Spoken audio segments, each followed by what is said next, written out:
Hey guys, welcome to Modest Sisters, OHLEEN once again, and today I have a guest for you guys who is going to introduce herself. Hi guys, my name is Horcelie Sinda Wa Mbongo. How can I forget my own name?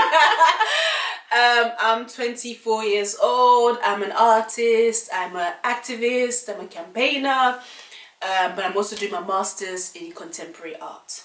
Can you say it in French? In French, ok. Bonjour à tout le monde. Je m'appelle Horcelie Sinda Wa Mbongo. Je suis activiste. Je fais des conférences pour la santé, le VIH et SIDA. Et à ce moment, je suis une étudiante et j'ai fait mes études au, I forgot how to say contemporary art, l'art contemporain. That I'm jealous. I only speak English and my native language. I always wish that I listened to my French class. Even mine is not that good, but I try. No, yeah, that's good. Well, really nice to have you. Thank you. And I really want today to be just chit chat, insights into what you do, because you have a very interesting life. Yes. And I'm sure your interesting is different from the interesting that people see outside. Of course, yeah. That's why we want to bring it together and just talk. So as you know, Modest Sisters is about fashion, but we're trying to deal with the inside out element of a woman. So as you mentioned, you're an activist, you're an artist, and you're also a student, among so many other things. Yeah. Out of everything that you mentioned, where did it start from? What was the beginning in this onion? Yeah, I would say activism began when I was an art student doing my BA. No, actually when I was doing my foundation degree. But going back, being an artist, I think I've been an artist since I was young. You know, since at the age of maybe 8, I would draw, and one thing I remember what drove me to become an artist was we had a homework to do. I think this was in year 5, and I also wanted to draw something Santa, I can't remember what it was, and my dad was like, no, let her do it herself. From there on, I decided, so that you know, let her do it herself started then. So I started drawing, and then we had to draw the British flag, the English flag, and we had to draw the dragon, and I drew the dragon, and in class I was selected the third. I came third for drawing the dragon. Wow. So I think it started there, and I just continued my career. It went slightly aside because I started working in photography for my A-levels. I did photography, so and then everything just I just continued pursuing the arts. What comes to mind immediately is the fact that you are allowed to pursue such subjects. Yeah. In the typical African home.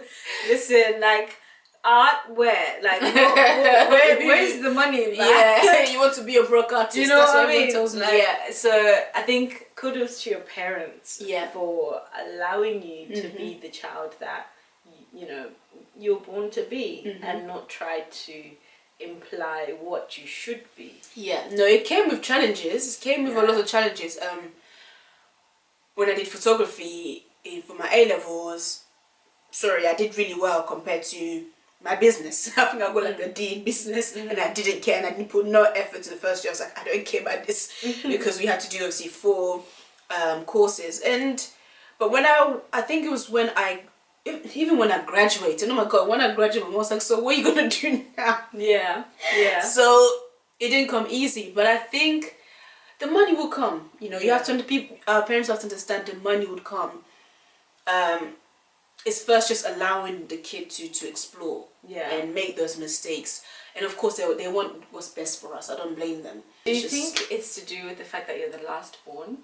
It could be. It could be. The freedom that you had. Yes, it could. I agree. I think it could be that. Yes. So if I was the firstborn, it would have been a whole different. Yeah, of course. Because I'm the firstborn, and I took a very, very different turn in terms of well, not so different, but instead of going to uni, I opted for an apprenticeship, and my parents were a few Ming in capital. The point is, it was a completely different experience. You actually were able to pursue, try, and get to where you are today.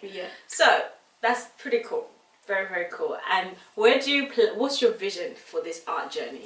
Yeah, I need to open an art gallery, guys.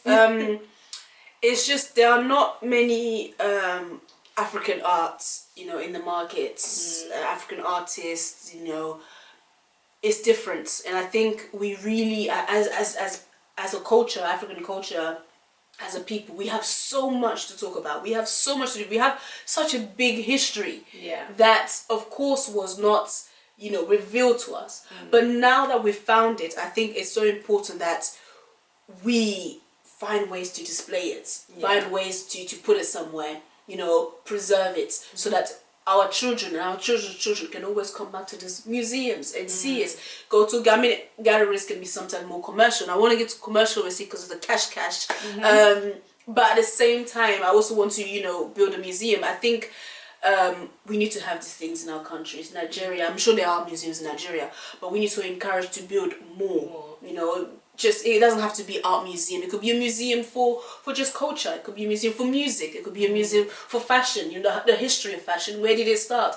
You know, I'm sure, you know, from Zimbabwe, there are many tribes who dressed a certain way back in the days that was different. So, and that comes with history. You know, so I think what we dismiss in art is we think people just draw. I'm like, no, art is actually history. It's an expression. Exactly. What I learned in university is not how to paint. What I learned in my master's degree is history and theory.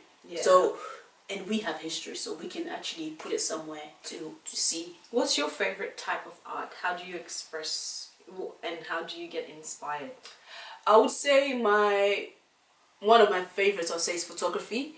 Because that's where I kind of started as an artist, what kind of work I started producing. I mean, I've always used to draw, and I still kind of draw now. Photography, why? Because I saw it as a way to kind of explore time and history. Wow, that's a really beautiful way. Because you know, we use cameras all the time, you know, to document, and then with photography you could document a lot of things and keep it, preserve it.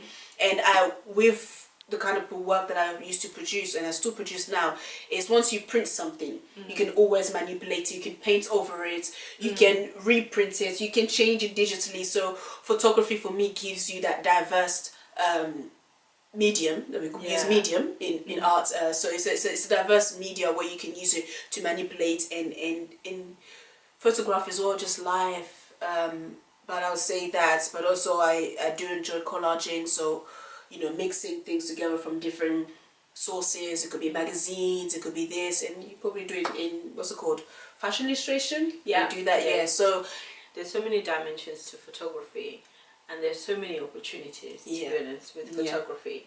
It's just whether you're ready for the volume, and if that's truly where you, because you know, you can be typecasted, so you really have to be define what you are from the beginning. How do you, because you said you finished uni and your parents and even you were looking at yourself like, what am I gonna do? So for somebody who wants to or is on your journey similar to, how did you get to where you are, and what are the struggles that you faced, and how did you overcome them?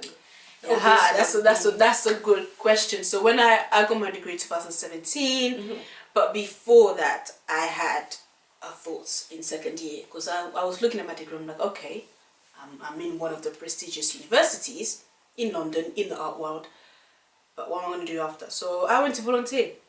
And I know I know a lot of people want money, but honestly, if I didn't volunteer, I would understand the word of campaigning and activism. I went to volunteer in South Africa. I applied. I remember telling my family, yeah, I'm going to South Africa to volunteer. Everyone's like, South Africa? Why? Like, something's going to happen to you with this. And because I was also going through a lot at the time, I didn't have the money to afford to go for a holiday. But I knew that because I fundraised as well before I went. So that's what I had. That's what I did. And I think, so when I finished my degree, of course, I won the beauty pageant when I finished. It all happened around the same time. There was a lot that happened before I finished. I found out I couldn't really get a job, because every time you apply for inner art or your magazine or as a photographer, they want you to do things for free. I'm like, no, you know, come here, you know, you can do it, you can intern, you can work as an assistant for 6 months for free. No, too much.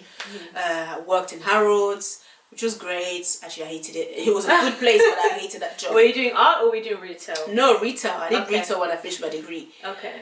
But then I continued doing campaigning.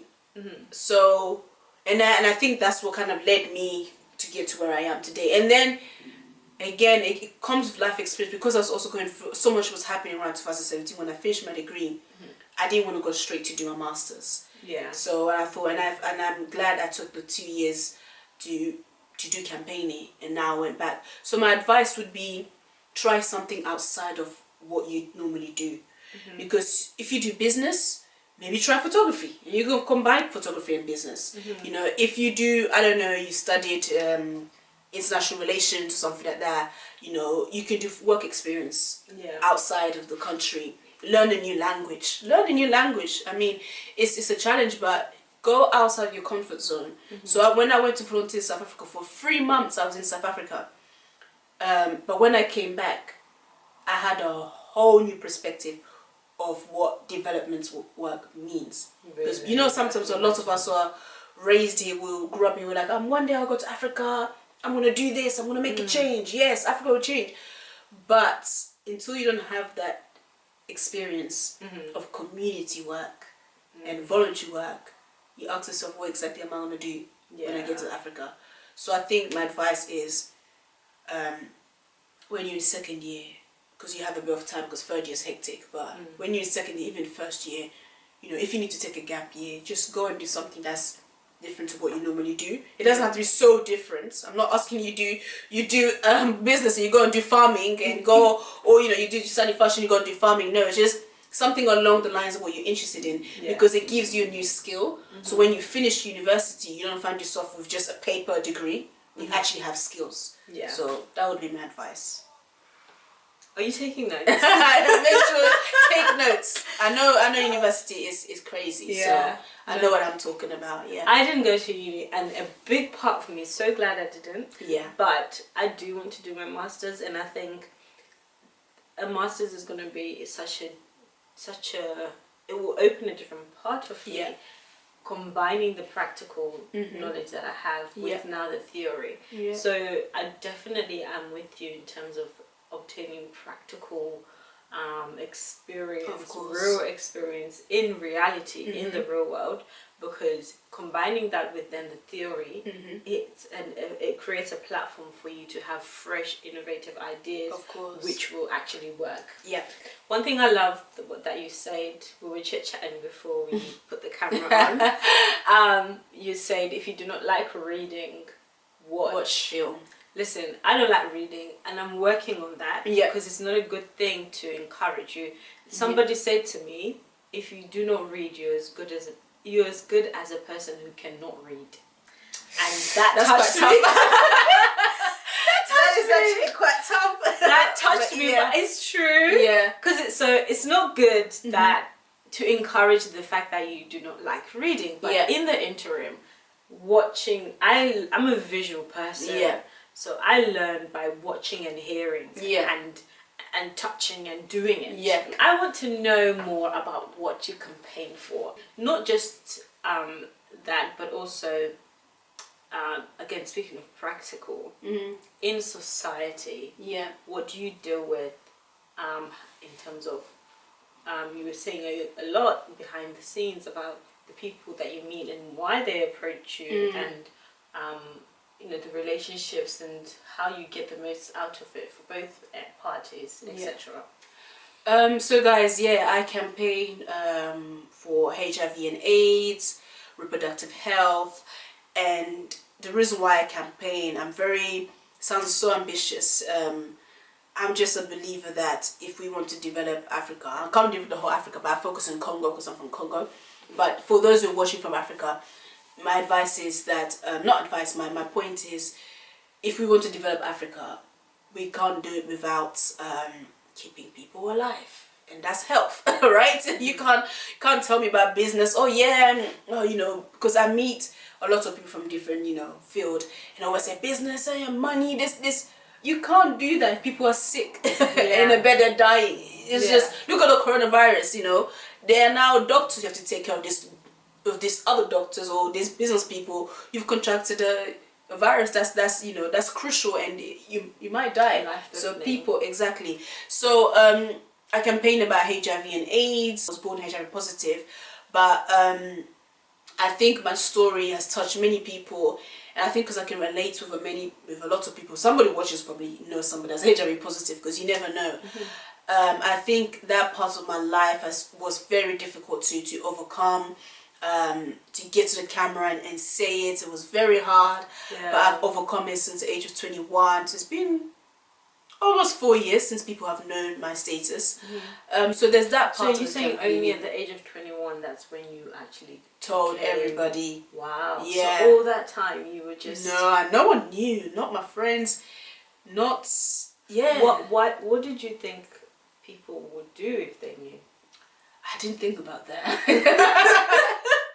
No, because I'm serious. Because often with fear, it's in your head. Right? And I'm not downplaying at all the strength you need to be able to be comfortable. Some people are insecure about petty things compared to some, right? But we still can't downplay it. But it's so interesting to know what was going through your mind. Thank you so much. I hope this was very interesting and insightful, and you've learned something. I am going to put links below, relevant links to her campaign, her charity, and her LinkedIn profile. So yeah, connect and to reach out and support. And as always, thank you so much for watching Modest Sisters. We'll see you next week, same time. And next week it will be us styling the beautiful Horcelie and having fun. Bye. Bye.